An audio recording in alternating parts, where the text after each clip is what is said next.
Welcome everyone. Welcome to the New Zealand Institute of International Affairs latest event. I am Serena Kelly and I'm very honoured to be chairing this evening. Thank you for joining us. It might be late where you are or also early morning as some of our speakers are joining us from Europe. The event this evening is titled War in Ukraine, Responding to the Humanitarian Crisis.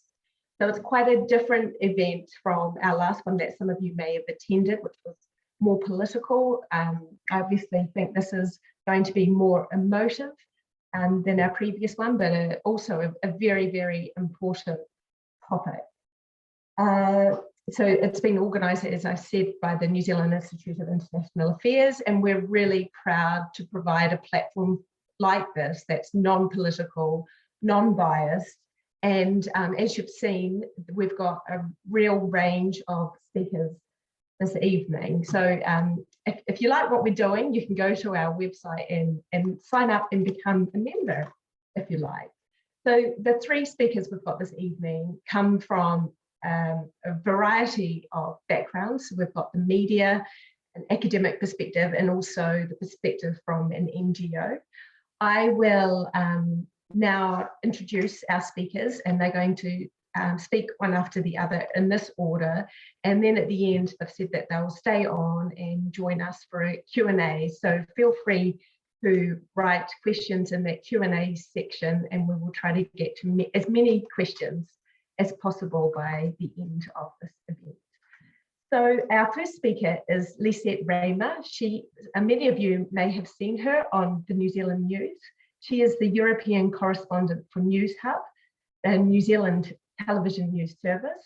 She's currently based in London, and she obviously travels a lot. She spent several weeks in Ukraine and on the Polish border covering the Russian invasion. And I know that she's going to speak, about some of those experiences that she experienced there. Prior to becoming the Newshub European Correspondent, she covered the Olympic Games in Tokyo, and she's a graduate of the Broadcasting School at the Ara Institute of Canterbury. Our second speaker is Professor Dorota Heydrich, who is a researcher and teacher at the University of Warsaw's Faculty of Political Science and International Studies, and she is also a colleague of Rob Rebell, who many of us know. Her research interests include issues of forced migration, transitional justice, and the responsibility of individuals for international crimes and international organisations. She's previously held roles as the Deputy Director of the Institute of International Relations at the University of Warsaw, and also positions at Sichuan University in China and the Ruhr Universität in Bochum in Germany. And our final, but by no means least speaker is Vivian Yuini, who is of Ngāpuhi descent. She has worked at the Red Cross New Zealand for close to 5 years, and she is currently their Director International. She's held previous roles, including the CEO at Anxiety New Zealand Trust and the General Manager Deputy CEO at the Phobic Trust of New Zealand. In her previous life, she's been a business owner in Samoa and also has worked in banking in New Zealand. So please join me in welcoming our first speaker, Lisette. Thank you. Hello everyone, good morning, good evening, wherever you are. Thank you so much for having me today. It's a true privilege to be part of this panel alongside some phenomenal people. When I first moved to London last year, we spent a week in Kent on a hostile training course, and we learned everything from how to use bulletproof vests, how to dodge missiles, how to negotiate our way through military checkpoints. Never ever in my wildest nightmares did I imagine that in 2022 there would be a need for those skills in Europe. And even now I pinch myself and really can't fathom the scale of destruction and devastation that is being experienced in Ukraine at the moment. We went to Ukraine, to Odessa, Lviv, and Kiev and the surrounding neighbouring countries, Moldova, Romania and Poland. We were there for just over a month and a bit. I was there alongside the remarkable cameraman I work with, Daniel Pannett, and we were actually in Kiev before the war started. And you know, the towns that we visited, specifically up on the Belarus border, are now completely flattened. There are people that we've kept in touch with who have told us stories that, you know, it's not an exaggeration to say that they are lucky to be alive. And unfortunately, you know, it's inevitable that many of those, or at least some of those that we did meet along the line, haven't managed to make it out alive. They haven't been that lucky. As a journalist, it's, you know, my job to have the words and put it all into, you know, nice sentences, but there were at least a few occasions where I just didn't have them. And one of those times was very early on the Polish border. We arrived a few days after the war began, and we arrived at the border in darkness. It was very early in the morning because we were doing a live cross into the evening news in New Zealand. And it was snowing heavily, it was freezing. I had about 7 layers on, including 2 puffer jackets. And just through the darkness and coming into the light of the bus headlights, you could just see thousands and thousands of refugees crossing the border. And it, you know, the scene took my breath away, the number of mothers and children in the freezing cold who were crossing that border after spending 10 hours in a car. Many of them told us they hadn't eaten in days. They'd just packed up and left in such a hurry. There were piles of clothes, donated clothes that, you know, the Polish people had already left there, and it was covered in snow.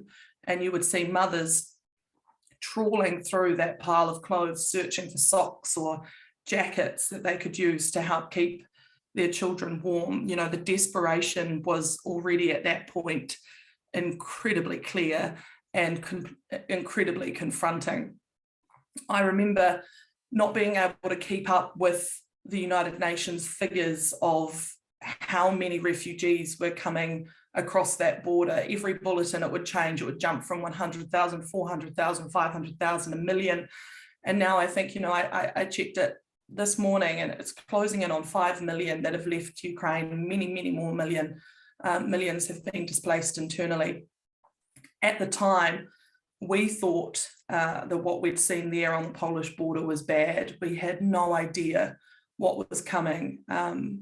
You know, a lot of those refugees were, if you could use the word, the lucky ones, because they'd left before the war had arrived on their doorstep. They left based on the warnings. They had the resources to get out quickly. You know, as the days passed, the people that were arriving there didn't have a place to go that had been organised. They had that war arrive at their neighbours' houses or had their own homes shaken by bomb attacks, and they were truly traumatised. When we went into Ukraine, obviously, there's not many people crossing that border, and you're instantly confronted with the sheer number that are heading in the opposite direction to you. And the scenes of fathers kissing goodbye their children, hugging goodbye their wives, and sharing a moment at the border of, I hope I see you again, is something that I was certainly not prepared for, not something I ever expected to see in this day and age. And when we got into Lviv, you know, those scenes just escalated and became even more horrifying in terms of the scale of what was going on and what still is going on. The Lviv train station and Lviv in general had become a real safe haven for Ukrainians, and a lot of refugees were heading there. And it's shocking now to see just this week, you know, there's been attacks in Lviv, which, having spent time there and got a sense of how people really did rely on it as known safety. And now to know that there's been attacks there and that is really being shattered and there's so much more uncertainty even in Lviv is pretty scary. But that train station, you know, you arrive and there are thousands of refugees outside it. There are thousands sleeping in it. And then what is most horrific is that underground, in the corridors that lead up to the platforms, they are just absolutely choked with people that have been down there for hours and hours waiting for a train to get across the border. It is horrific in terms of the smell. you know, you can barely move. It is just the fear. You can feel the fear with these people just desperately wanting to get on a train. In Lviv, it wasn't working that, oh, I've got a train ticket, I can get a ticket out of here and I'll be in Poland and I'll be in seat 3A. It was, if you can get a space on that train, you can stay. So trains that were usually carrying, you know, hundreds of passengers were now being filled with thousands. And what would happen was, when a train arrived at the station, the officials would kind of release a group from underground and they would sprint up onto the platform and run for their lives to get a place on that train. And those were the most disturbing images I saw during my time in Ukraine. Mothers pulling their children, dragging them really across the floor of the platform because their little legs couldn't keep up with their mums who were running to get a place on this train so that they could get out of there and get to safety. It was, you know, those images certainly to stay with you for life. At one of the train stations in Poland, we noticed that alongside the Ukrainians who were arriving to Poland very relieved and very jubilant, really, to the side there was a group that was incredibly quiet and stoic. And we looked over and we thought, hey, what's going on there? And then we realized that they were all men, and then we realized they all had rucksacks, and then we realized, okay, they're actually standing at the platform that is heading into Ukraine. And we realized that those were the soldiers or the men who had returned to go into Ukraine and fight. And again, you know, you're seeing scenes that you never imagined you would in 2022 of mothers kissing their young sons goodbye as they go off to war, and then waving at the train as it pulls out of the station, and struggling with their husbands who are trying to pull them down off the fences and say, you know, we'll see him again. A lot of the soldiers we met did say, you know, they'd told their children, you're just going on a holiday, you know, daddy will see you soon. But they would say to us that we know that lie is not going to last much, you know, it's not going to last that long. It's not sustainable. Sooner or later, my children are going to ask, you know, where is dad? Why are we still on holiday? I want to go home. And they knew that that wasn't sustainable. I suspect by now, that lie is starting to prove quite difficult. And I think it speaks to, you know, just the entire situation being so unsustainable. A lot of husbands sent their wives out to a safe place. They'd found a family member across the border or a friend who was happy to house them for a couple of months. That time is, you know, almost up. And where do they go now? A lot of children are out of a school that can't last forever. You know, a lot of those refugee camps in Poland and Moldova were already struggling. The volunteers working there were giving up their own full-time jobs to be there on the front line of that refugee crisis and help. They were saying already a month ago that that wasn't going to be able to continue. In Ukraine, everyone's lives revolve around the war at the moment. The businesses are completely shut down and transformed. Breweries are making Molotov cocktails instead. The mums who are still there are making camouflage nets to throw over tanks, and their children are helping. I mean, what a childhood. And you know, the men are all fighting. We had a couple security men who worked alongside us on our trips, and they'd taken time from fighting to offer us security because they felt really passionately about having the media in the country, but they would still be on the lookout constantly for people who had suspicious clothing. We got stopped. We stopped near a beach in Odessa one day, and our security instantly left us to go interrogate a man who had a Z on his clothing. So everyone is on such high alert. And that is exhausting. On top of that, you've got air sirens going constantly. You're waking up multiple times a night to sprint down to a bomb shelter within minutes so that, you know, you're not being hit by a missile. You're constantly on edge. And for us, that was temporary. You know, I've never felt so privileged to be able to, I've never felt that privilege of a journalist so acutely that we can go into those situations with wads of cash for safety, with a security team around us, with an evacuation plan, with a very intense plan to get us out of the country safely. And Ukrainians don't have that. This is their full-time life at the moment. And where is the end? You know, it's hard enough on a really good day in New Zealand when it's great news for New Zealanders to speak on camera, for a journo to convince them to talk to camera. In Ukraine, people who were in their most vulnerable situation and not even speaking in their native tongue would talk to us. And they were doing that because they so badly wanted that truth to be told on the world stage. And I feel an immense responsibility to make sure that those stories continue to be heard and spread as far and wide as possible. Because the story can't get samey, it can't get tired. New Zealanders can't grow tired of the misery and hearing that sadness every day.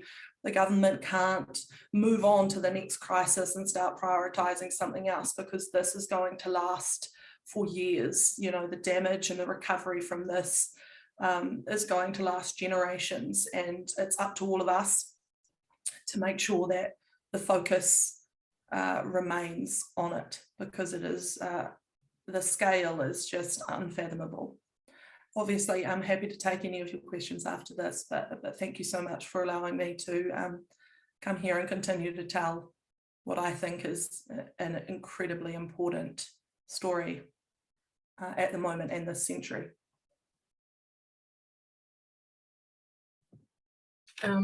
Hello everyone, good morning from Warsaw, Poland.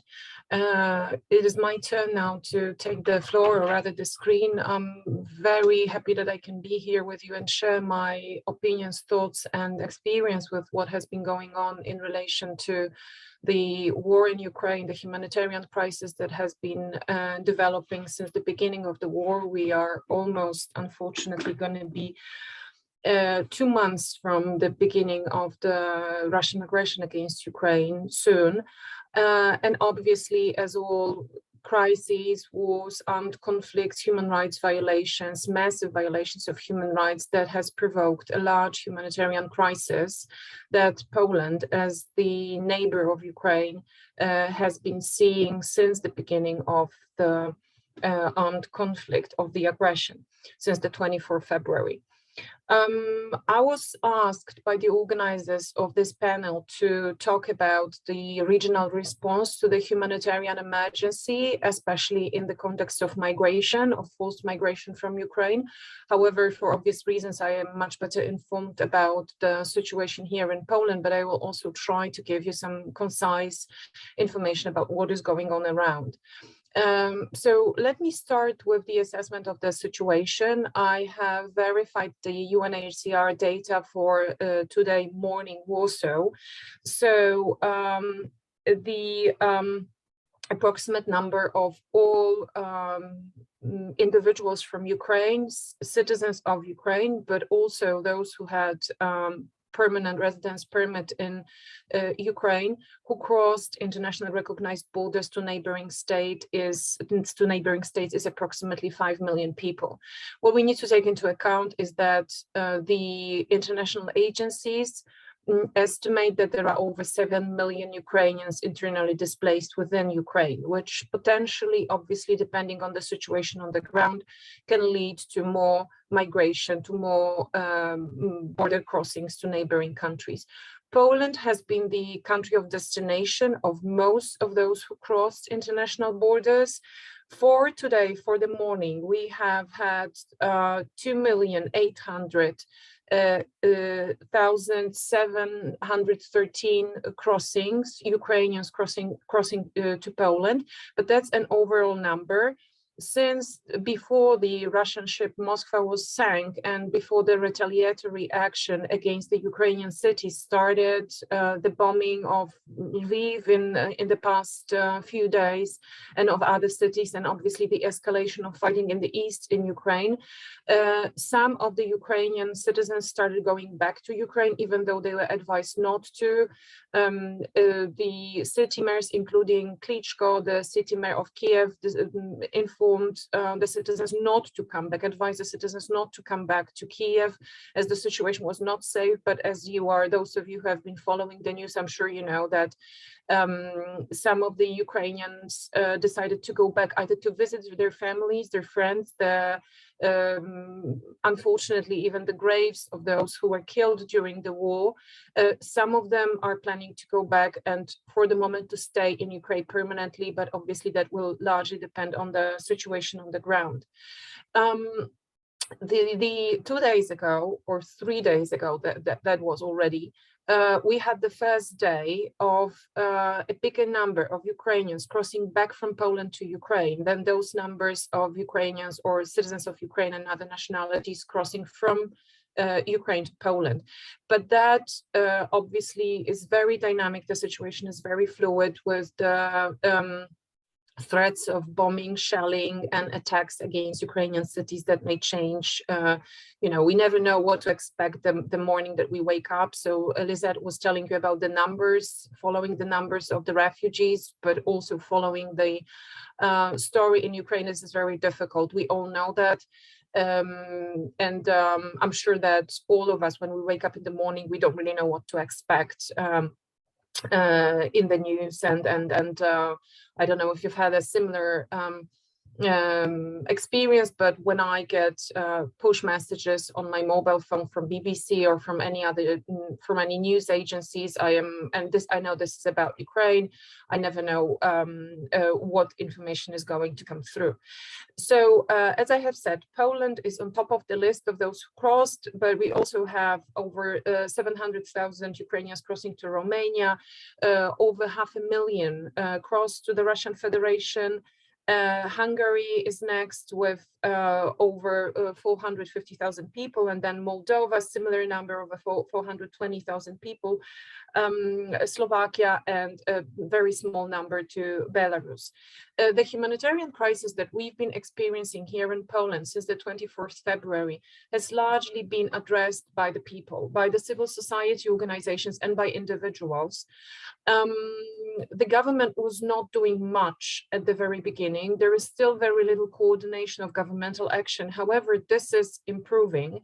But what I want to draw your attention to is that the current situation is, with the numbers of Ukrainians that have crossed to Poland, this is something really extraordinary for the people, for the society to welcome those groups, those huge numbers of migrants crossing, fleeing the war and crossing to Poland. The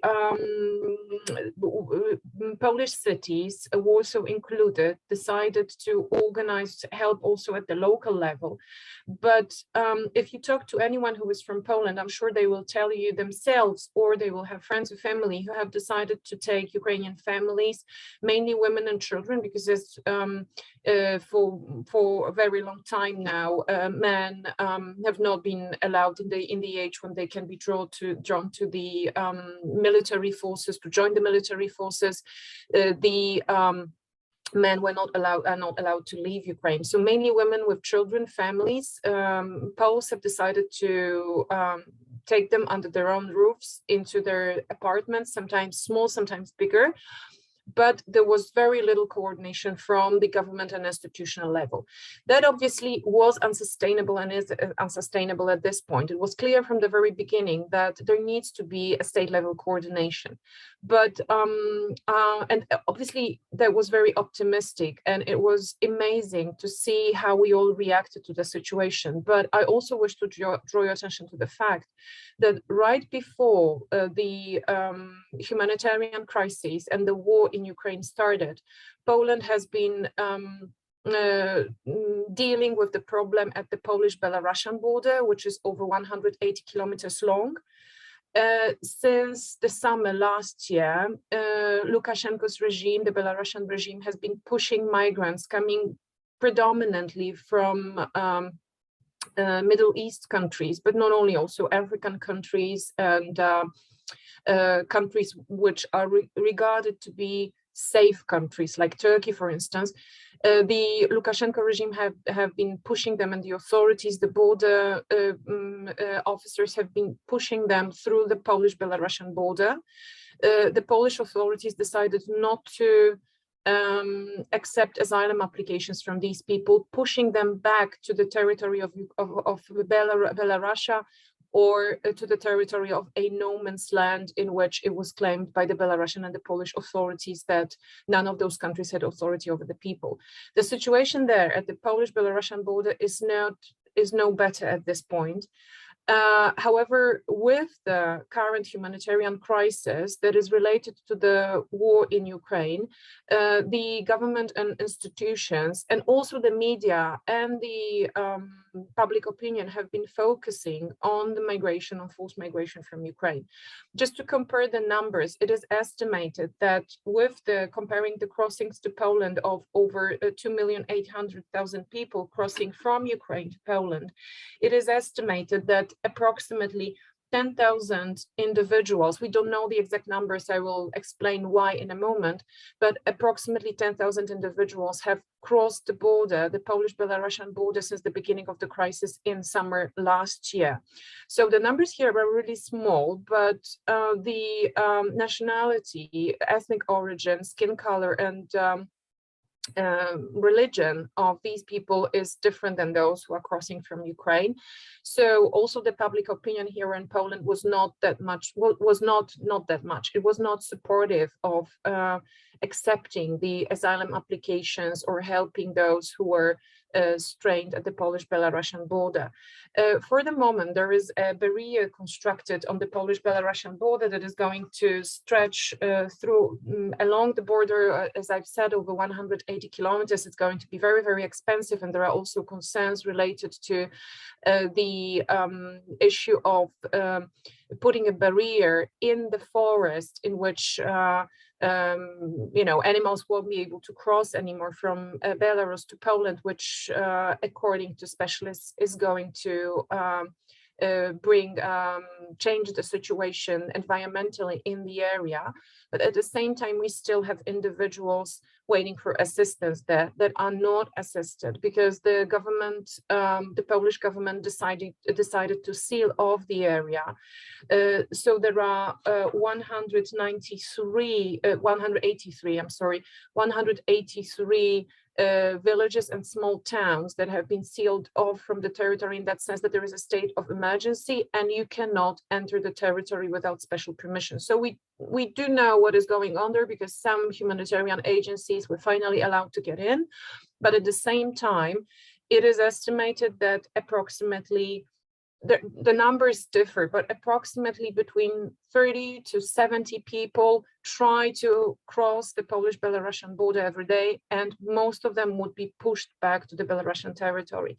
So the Polish governmental web pages and information that has been coming to the public uses the terms like illegal migration, mass border crossings, breaches of territorial integrity of Poland, and it's obvious that, and that has also been repeated by the Polish authorities, that what is going on at this border is part of a hybrid warfare that has been waged against Poland by the Lukashenko regime. To a large extent, this is related with the and coordinated, most probably with the Russian Federation, to destabilize the European Union and Poland. So I don't want to get more into this problem of Belarus, but I'm bringing it to your attention because I also want to show that from what I think about it as an academic, but also personally being involved here in Poland in the humanitarian crisis, is that lack of response from the Polish government, or organized, coordinated response of the Polish government that has been improving, but it's far from being perfect, is related to the fact that the Polish government is trying to show that we are dealing really, really well with the crisis. So we don't want to let foreign agencies, organizations in to have the situation to get help to coordinate the humanitarian crisis here, because there will be questions about the situation at the Polish-Belarusian border. Also, as some of you have been following the news, I'm sure you have learned yesterday that the Polish Prime Minister Morawiecki, visited Lviv, in which Poland helped to set up a camp for internally displaced persons who are going to reside there in Western Ukraine, which is still relatively safe comparing to what is happening in the east.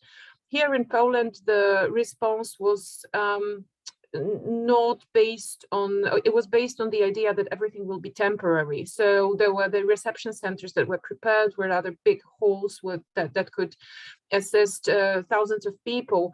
But obviously it was very difficult for them to stay there for a longer period of time because they had no privacy, they had no rooms for their families. Those Ukrainian citizens who were offered assistance from ordinary Poles also are running out from resources in that sense that, you know, the population, the Polish people also have to go back to their ordinary everyday lives. And the assistance, which is not coordinated by the government, is largely unsustainable at this point. So we've seen situations in which the families who decided to take Ukrainian citizens, the refugees, under their own roof, have been trying to find different solutions, permanent solutions, sustainable solutions for them, because obviously they cannot stay for a longer period of time in private homes. In most situations, I'm not generalizing here, probably there are situations in which, you know, apartments for them have been rented, or parts of houses, detached houses or semi-detached houses have been given to the Ukrainian families to stay in. There are also problems with integrating the Ukrainian population on the Polish labor market. It's a huge challenge, especially that we've had Ukrainians migrating of different educational backgrounds. Some people are very professionally ready to take the jobs here in Poland, but the language is the problem. Also, it's difficult for them to, you know, very quickly organize their lives in a situation in which they had to flee their own country, leave their family, and, you know, decided that it wasn't safe to stay there. The government and local authorities have been organizing assistance for children and youngsters. There were places in elementary and high schools reserved for and open for the Ukrainian teenagers and kids who came here. But again, there is a huge challenge with the language. There's a huge challenge with cultural assistance, psychological assistance, and that has not been at this point as of yet well coordinated by the Polish authorities. However, as I'm saying, it's been better. We haven't seen that much activity of international organizations, international institutions that have experience in dealing with such a massive influx of migrants in such a very short time. Just to give you a comparison, when we had 2015, 2016, when there was the so-called European migration crisis or European refugee crisis ongoing in the European Union, the peak in 2015 saw approximately 1.5 million migrants coming, 1.6 million migrants coming to the European Union through the southern and southeastern borders. Now we've had, in less than 2 months, almost 3 million people migrating to Poland. So just to give you a comparison of the numbers here. So to conclude here at this point, obviously I'm happy to take any of detailed questions that you might have later in the Q&A session. I want to say that it's been a horrifying experience to see the migration, yet it is really promising that the society, that ordinary people are very clear that we all have to mobilize to help, but at the same time, this help, uncoordinated and unassisted to a large extent, is unsustainable. With the laws introduced that regulate the assistance to Ukrainians, it is a little bit better than it used to be. But obviously, depending on what is going on the ground in Ukraine, we have to expect that the situation might get more difficult. And at the same time, I do once again want to draw your attention to the fact that even though we've been very optimistic about the Polish reactions to the situation, to the humanitarian crisis, and to the situation on the border and to the migrants, unfortunately, there are still people dying at the Polish-Belarusian border, and that hasn't been tackled for the moment. So I'll stop here. Thank you for your attention, and I'll be happy to take questions in the Q&A session. Thank you. Kia ora, Dorota. I'm Vivian Yuini, Director of International for New Zealand Red Cross. and I'm really pleased to be here as part of the panel here today. I just really want to acknowledge Lisette's kōrero. So, you know, how can you not empathise with families who are dealing with, you know, so much death surrounding them? And even while we're here in New Zealand, you know, we might think that we're quite removed, but even with me here, my stepbrother's wife is Ukrainian, and she learnt just last week that her father passed away because of the conflict. So we might feel quite removed, but we're not always quite as removed as we think we might be. So with that, I'd like to start my presentation. And from my perspective, I'm speaking to you from New Zealand Red Cross as the International Director. And I'm all about what we do globally. And so please, can someone tell me that you can see my screen? Yes, we can see it. Lovely, thank you. So, just be with me 1 second. So I don't want to assume that you know who we are as being New Zealand Red Cross. So I just wanted to really touch on who we are and what we're all about. So we're part of the largest humanitarian network in the world. And I think that that is something that really sets us apart, because we touch every corner of the world. And I'll come back to sort of what the principles that guide us and what allows us to contribute as much as we do. But domestically, we've been helping New Zealanders in domestic responses, etc., since 1915, so forever. But we have more than 10,000 members and 400 staff that are helping us towards our mission. The fundamental principles that guide us are really what sets us apart. It allows us to have so much connectivity across the globe and allows us to have touch points in parts of, well, in various countries in which we might not otherwise be able to if we weren't so independent or neutral. So our fundamental principles are absolutely what guides us and what gives us a really good connection to be able to do what we do. I wanted to touch on where the stats are from, not just from what we see as a movement, but across the world. So you can see on this slide that there are various sources of the information. So almost 5 million refugee arrivals from Ukraine.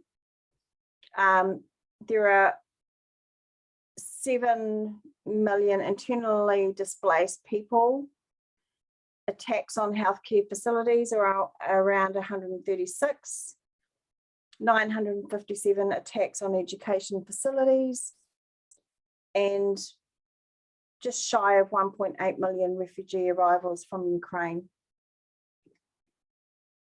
So that's just a snapshot of sort of what we're facing at the moment. So the number of people crossing borders of Ukraine are affecting the countries that are reflected in the slide. So Poland is obviously the highest impacted by almost 2.8 million. Russia, you might be quite surprised by that, you know, just over 500,000, and the other figures speak for themselves. As far as what we've achieved as a global movement from the International Federation of Red Cross so far, 1 in 10 people internally displaced or migrating across the borders have been touched by the Red Cross movement. This next point says 52 national societies worldwide are responding to the emergency. This has actually increased to 55. 1.8 million kilos of supplies have been supplied for distribution. 892,000 people have received relief assistance for basic needs. 33,000 volunteers have been trained and engaged in response activities.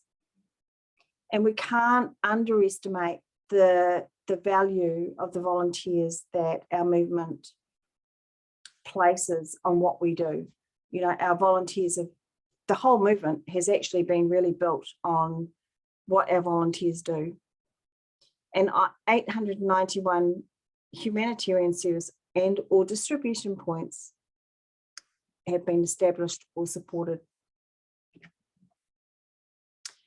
So the Federation has launched a global appeal, and so we're seeking 550,000 Swiss francs, targeting 3.6 million people to be impacted by that special appeal. But I don't really want to be hung up on that, because we've just recently launched the fact that we're seeking to provide financial support to 2 million people. We're targeting 360,000 people in the next 3 months where we're providing that financial support. And then longer term financial support will be provided as the crisis evolves.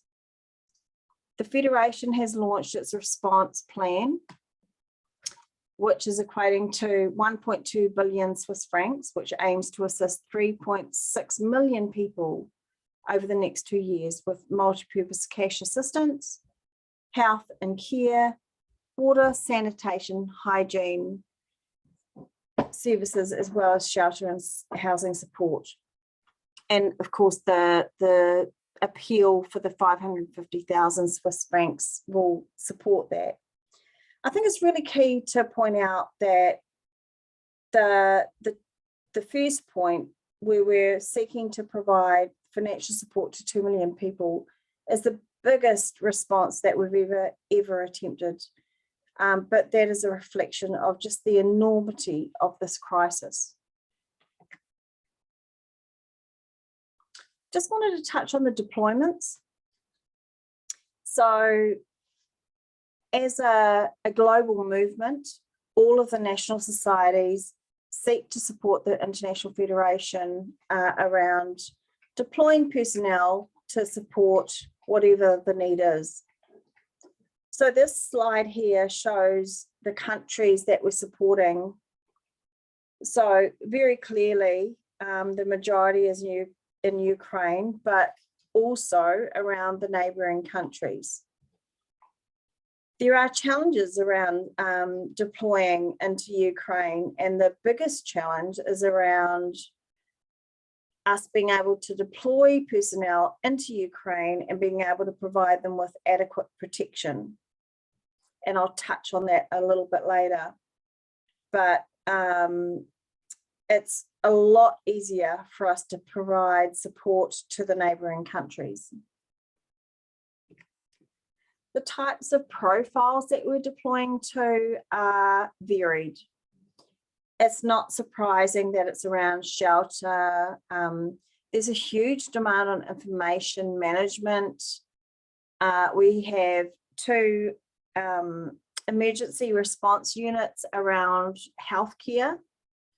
That's also not surprising, to be fair. But I guess we need to understand the financial cost in deploying an emergency response unit in that space. So it's basically providing a hospital environment in that local context, which is hugely expensive. But there are like the profiles that are required are varied and vast, and everything you can imagine: operational management, logistics, healthcare, finance, operational management, shelter.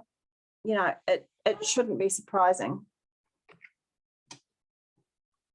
So what is New Zealand Red Cross doing? So like 55 other national societies around the world, we are trying to raise funds to support the global appeal, to support the response and the ongoing recovery for Ukraine. And we know, you know, this event is huge. It's the biggest event within Europe, whether it's across 80 to 100 years, and globally within that same time period. So the cost that is likely to be needed to support the recovery, well, the response and the recovery, is going to be huge. And so we can't underestimate that. So there are multiple national societies, 55 at least, that are trying to raise funds to contribute to the global appeal to provide the support that's needed to Ukraine and the surrounding countries. Our appeal is going really, really well. Actually, it's phenomenally well. We couldn't have gauged how much we would have gained, which is a really good sign, but it just shows the generosity of the New Zealand public. We're also supporting the International Federation and the International Icrc. So International Federation generally supports like non-conflict areas. Icrc generally acts in conflict zones. And clearly both are involved in this situation. So we're providing financial support to both. We've already provided a contribution of 400,000 to each. We're about to provide another tranche of support.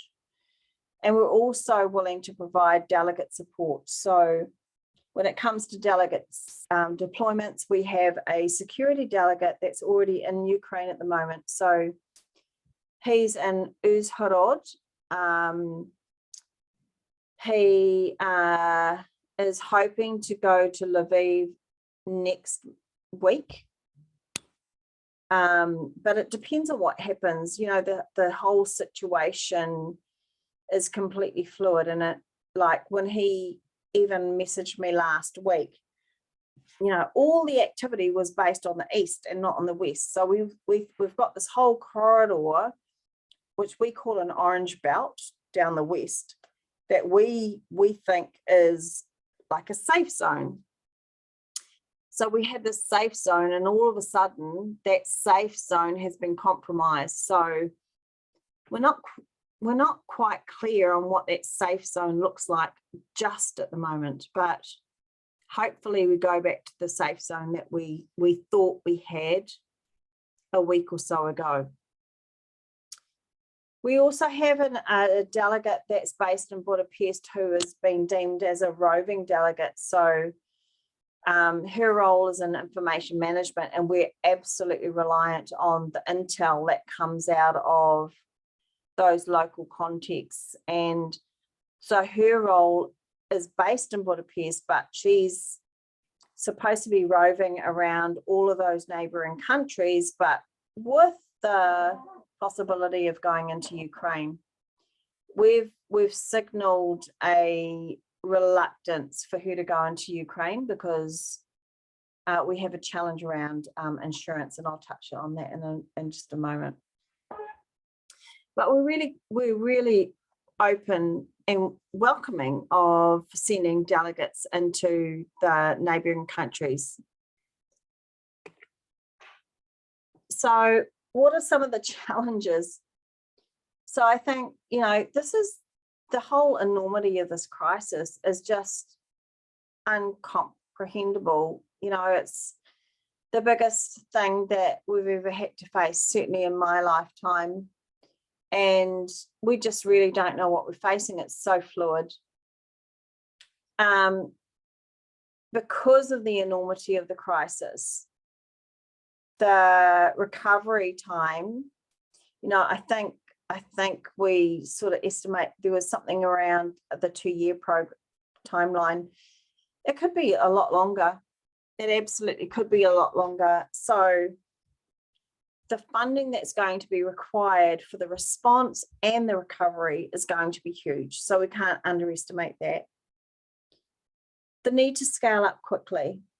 So we're seeing, you know, just from the whole cash voucher program, there's a huge demand and need to help all of those who are affected, that are displaced, and they've got no income.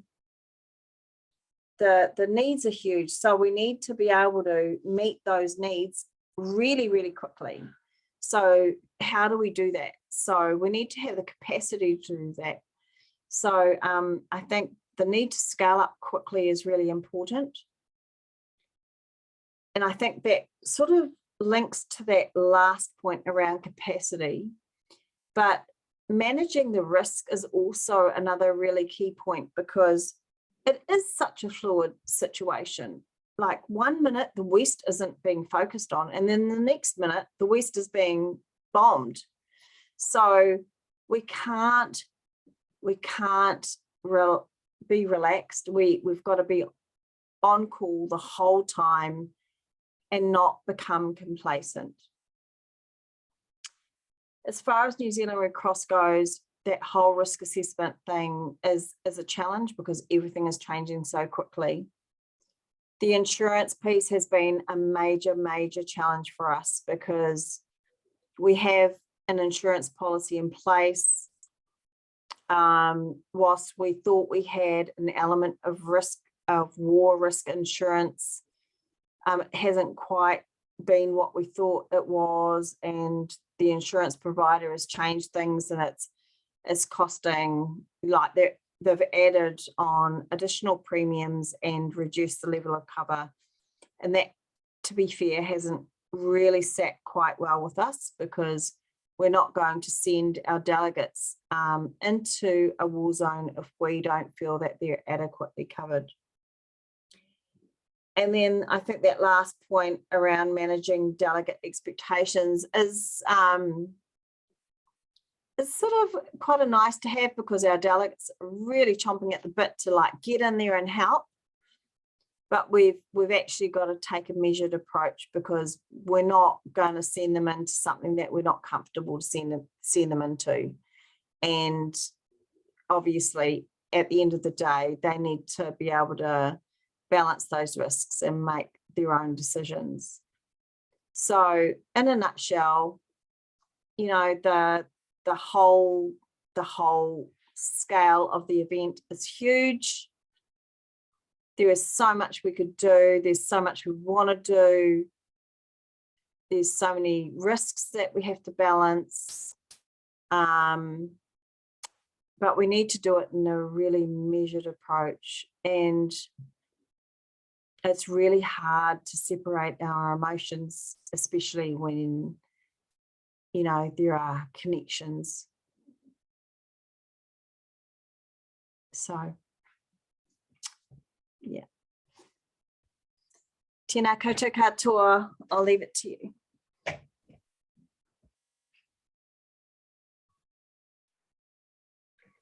Thank you, Vivian, Dorota and Lisette. We all, you know, on behalf of everyone that's listening, yeah, thank you for such insightful discussion, and it really did show the scale of this crisis, and, you know, some really invaluable insights into the human impact of this war. I was just wondering if I could just start with a question, one broad question for all three of you, and then we can get into more into the detail that our audience has kindly provided with their questions. But just wondering about the importance of telling these stories, whether that's through the media or events like this, or just getting communication out, because obviously communication is quite rampant at the moment. There's a lot of stories being told. So just wondering if each of you had an insight into why it's so important. Should we start with Lisette, because you were our first speaker? Yeah, I mean, obviously I've spoken briefly about how important I think it is that we share these stories. One of the things we are very conscious of, and probably people would have picked up, is that there is a lot of unverified content out there in the initial stages as well with this story, and we have to be really careful about what we see specifically circulating on social media. A lot of that stuff takes a little while to trickle down, and there's an app that's being used in Ukraine called Telegram, which I'd never heard of before I went to Ukraine. And a lot of Ukrainians get their information from Telegram. It is incredibly immediate, and a lot of the time, it has, the information is accurate, but there's also a lot on there that you need to really be mindful of, and we see that being shared a lot online. A lot of Ukrainians will be taking it all as gospel, and I think there's just lots of that online that we just need to be really careful that we're getting verified information, because in a lot of places like Mariupol, there hasn't been journalists for periods of time because it's not safe for them to be in there, or they haven't had the ability to get a signal out or to be able to transmit and communicate the information and the stories that they are getting. But yeah, I think the story is incredibly important, and the further we can share it and the more momentum we can keep around it is obviously going to result in ongoing support, which is critical.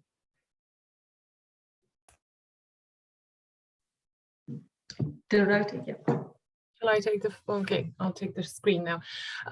So from how I see it, from my perspective, this war is very particular, because on the one hand, it's very traditional, but on the other hand, it is a war that is taking place in the social media, and hybrid warfare is used. So the access to information and what information is passed through to the people of both Ukraine and Russian Federation is of key importance.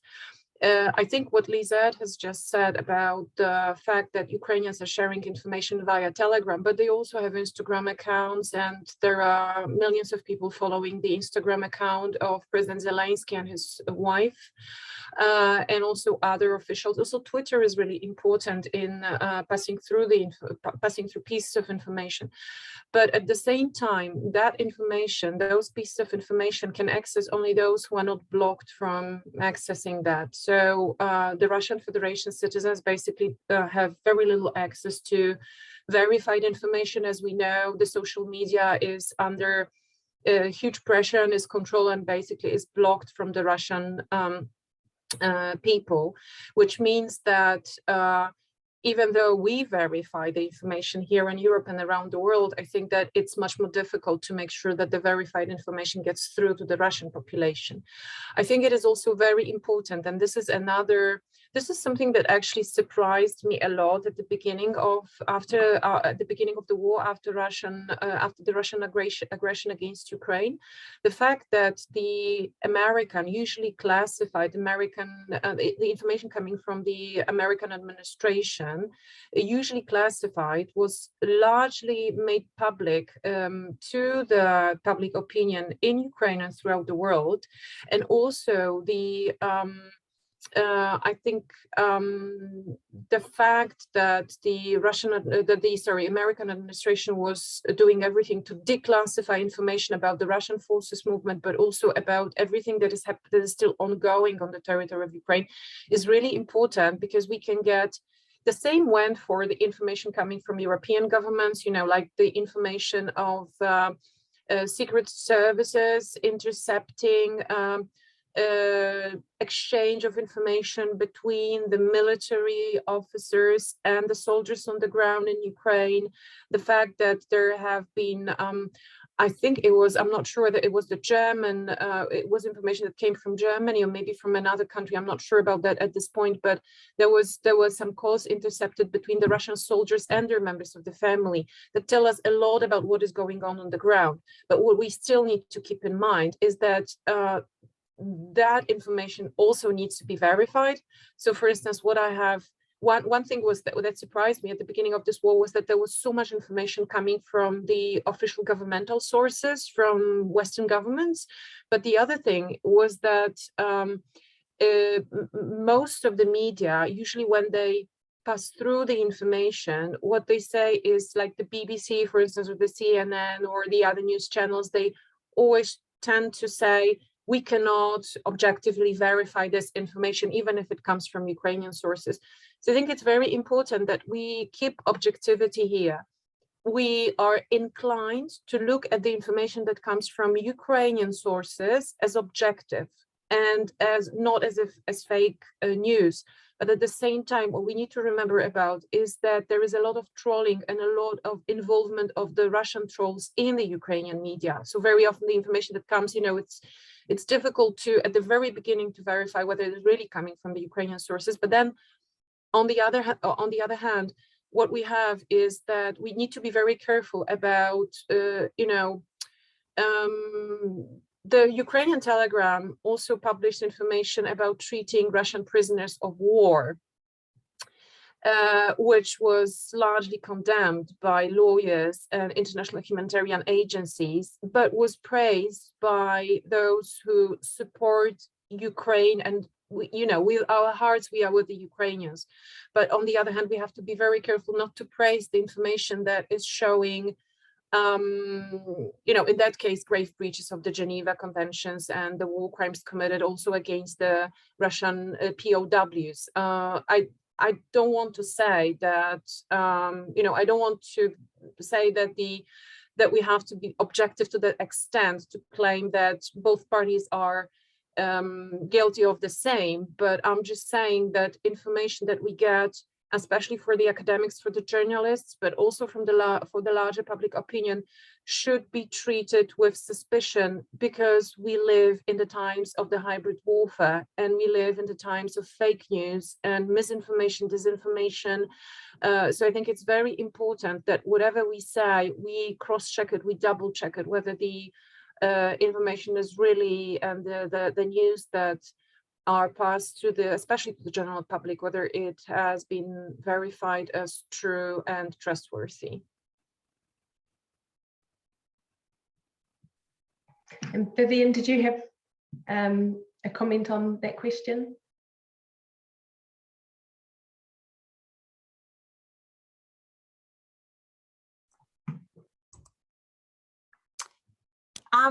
To be honest, I was a little bit distracted by some of the comments in the chat. That's fine.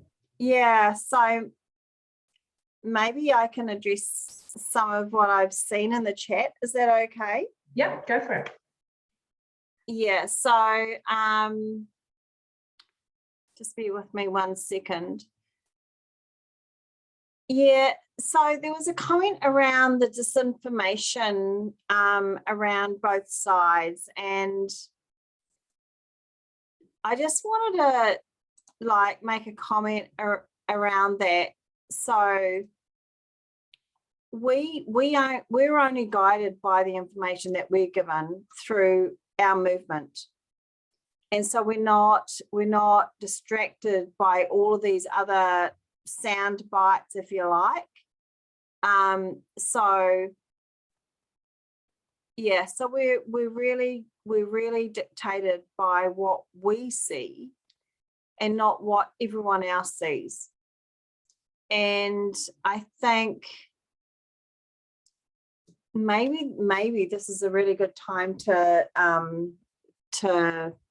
address this. And I wasn't really going to, unless anyone sort of raised it, but there has been over the last week or so a comment around why is the Red Cross movement engaging with Russia? And I made a really clear comment at the very beginning of my presentation around the fact that we are neutral, we are impartial, we are independent, and that we are here to provide assistance to vulnerable communities wherever you are. You know, it doesn't matter, and it is hard when you're working in this context, but if you're truly impartial and neutral and independent, you're going to just help whoever needs that help. And if I can speak honestly from my perspective, I attended a meeting a couple of weeks ago, and it was within the movement, and there were representatives across the movement, including Russia. So there was a Russian representative, there was a Ukrainian representative, and representatives from everywhere else. And, you know, I sat there and, you know, we're human, right? We're human. And I felt like if I was Ukrainian and I heard this, how would I feel? And if I was Russian and I heard that, how would I feel? And I'm actually neither. And how do I feel? I actually felt completely gutted for everybody. You know, if you're really going to take a completely neutral and impartial and an independent view, how are you going to feel? Because if you're going to take an absolutely pure humanitarian perspective, how are you going to feel? You're not going to judge, right? For me, that was quite enlightening. It was, yeah, I sat there thinking, oh my God, how do you do that?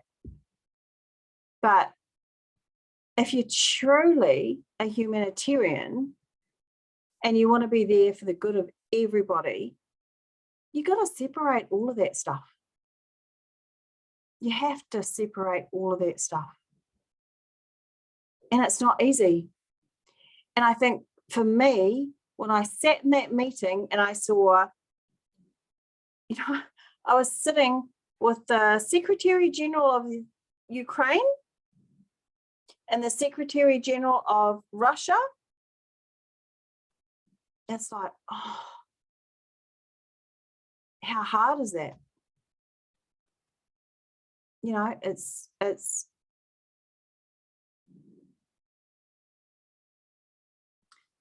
super, super hard. And like, I can't understand how difficult that might be. But at the end of the day, that's what it is. Mm-hmm. And that's where we need to come to an agreement around sort of where we move to from here. Yep. And as difficult as it is, you know, it is what it is.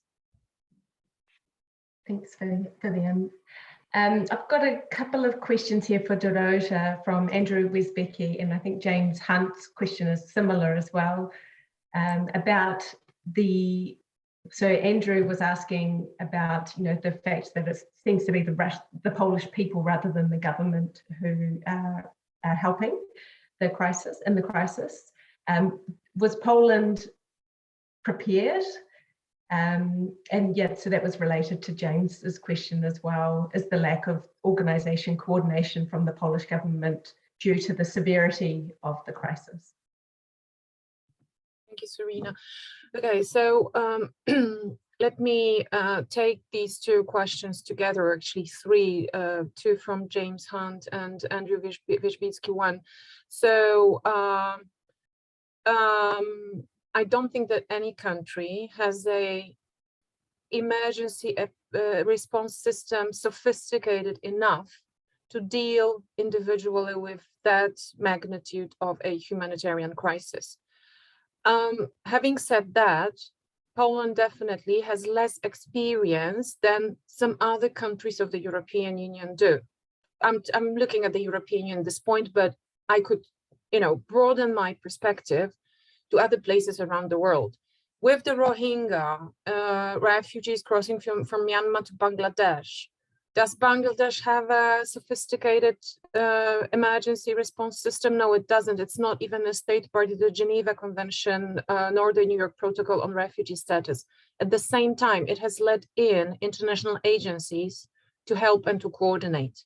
The same goes for many African countries that used to be dealing or have been dealing with massive migration movements from the areas of conflict.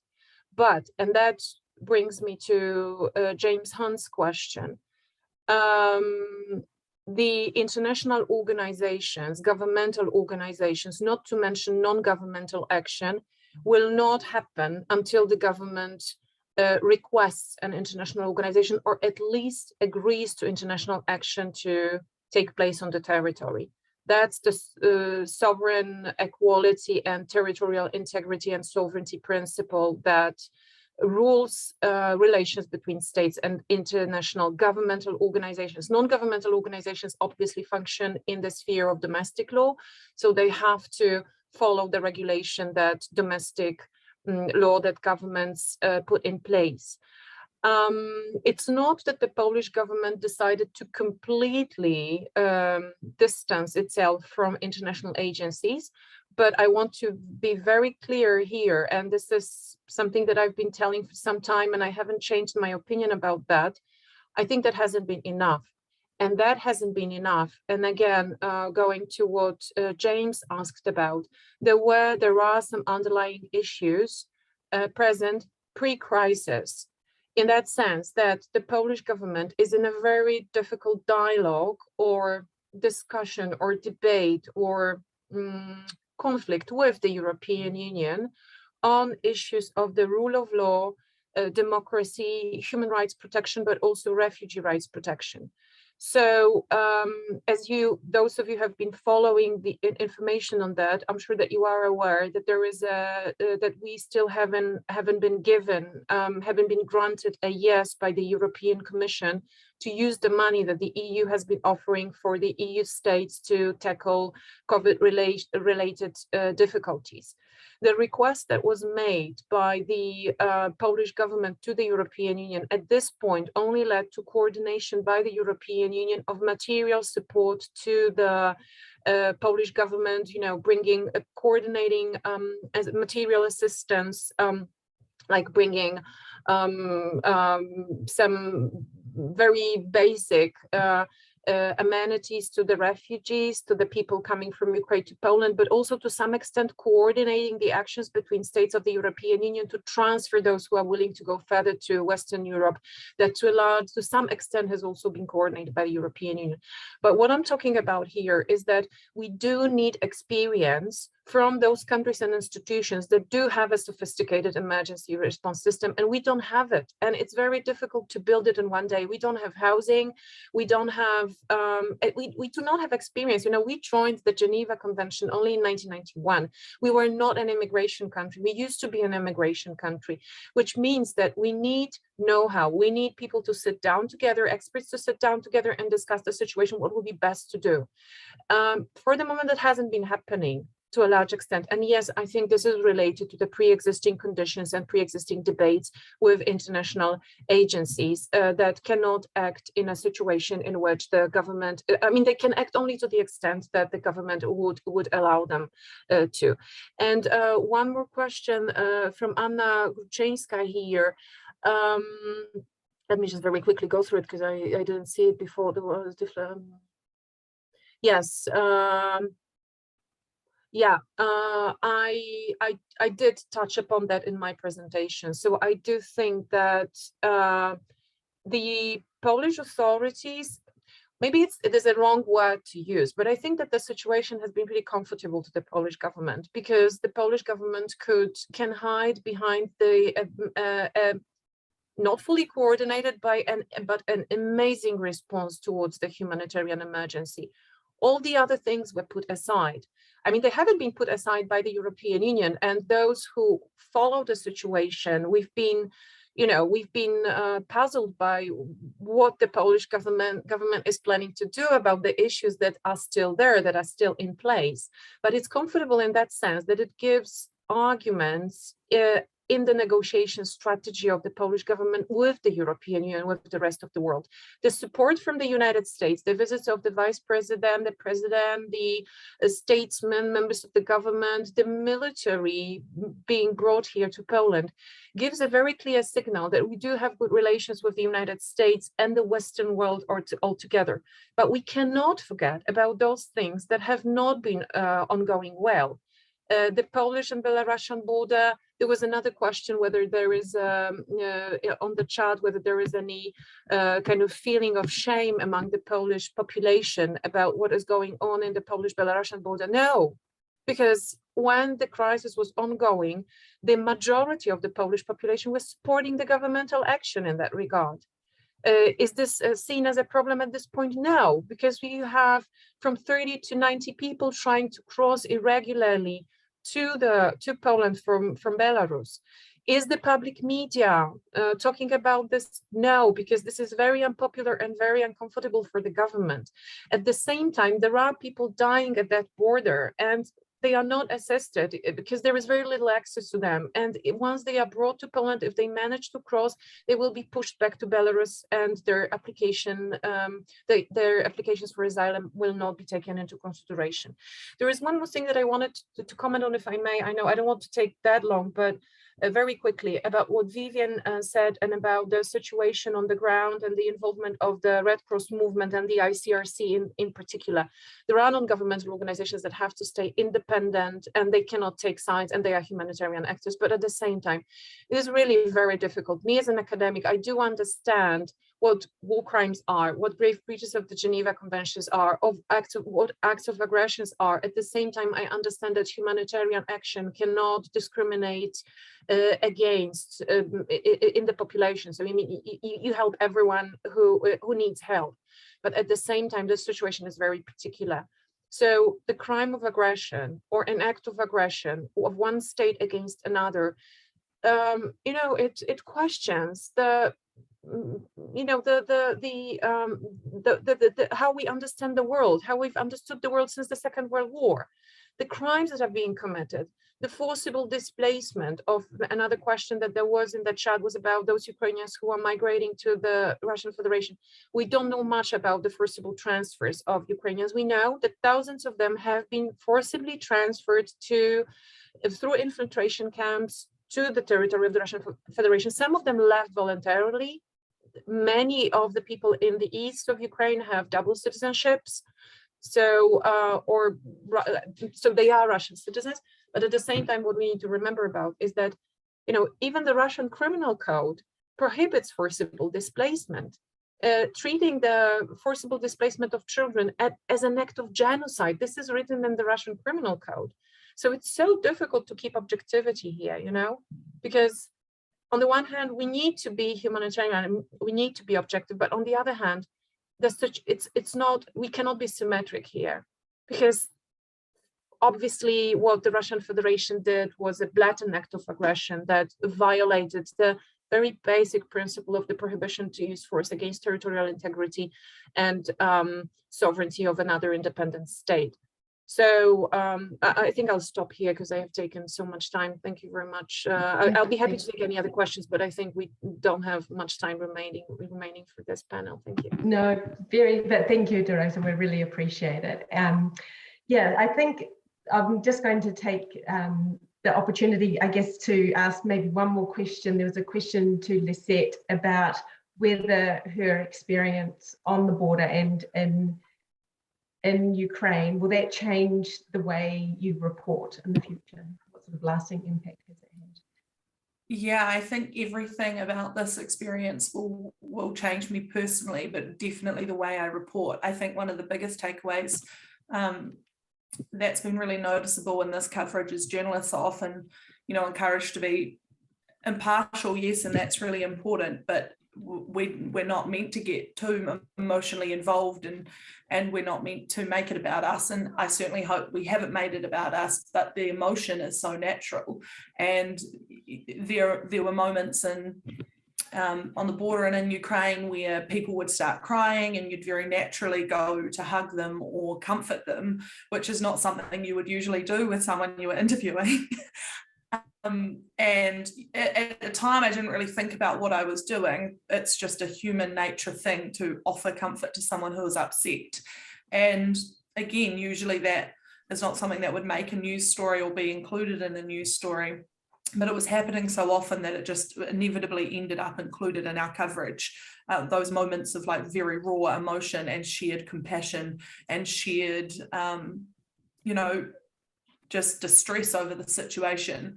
And that seemed to really resonate with people, because a lot of New Zealanders felt like they wanted to be giving a Ukrainian mother a hug, or a child whose father was stuck fighting in the war and she hadn't seen her for weeks. And I was able to kind of pass on that aroha from New Zealand on behalf of Kiwis who couldn't be there in Ukraine. And it also helped to really, I think, hit home for people who do feel a little bit further away. And I know, Vivian, you're right, people are closer than they realise.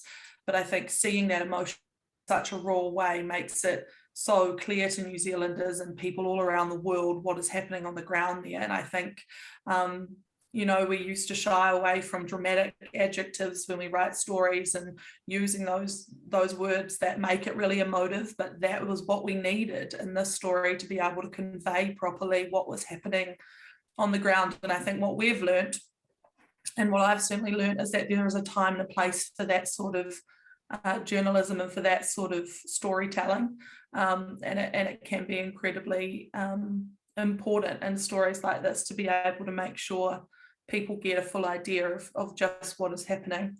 And I think, it's interesting also, there's been a lot of conversation about being really fair and being impartial, and that's been a huge challenge with this story, because naturally you know that such a big tragedy has taken place, and there's no denying that a war is ravaging the Ukrainian country, a completely senseless war, and it's very hard to not share those personal views that you have in your storytelling, and how you're putting across the story, and how you're even engaging with Ukrainians, because Dorota's right, we were shown a lot of footage from Ukrainians who would be like, oh, look at this, and show us something they were really proud of on their phones, video that, certainly isn't something we would just take unverified, and certainly indicates, behaviours between soldiers that we wouldn't want to endorse.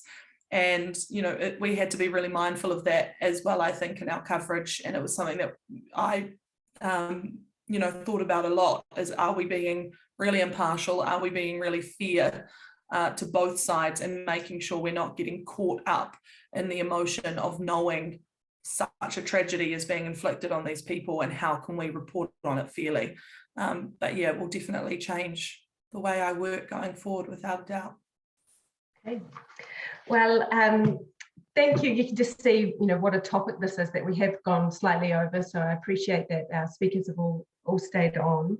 Thank you to each and every one of you, and for your personal stories, and also your professional stories as well. We really, really appreciate it here in New Zealand, and I'm sure I'm supported by all of our viewers today, our audience. And so I guess just keep an eye out for future events like this, if you did appreciate this discussion, and we can have some more in the future. Thank you. Thank you very much.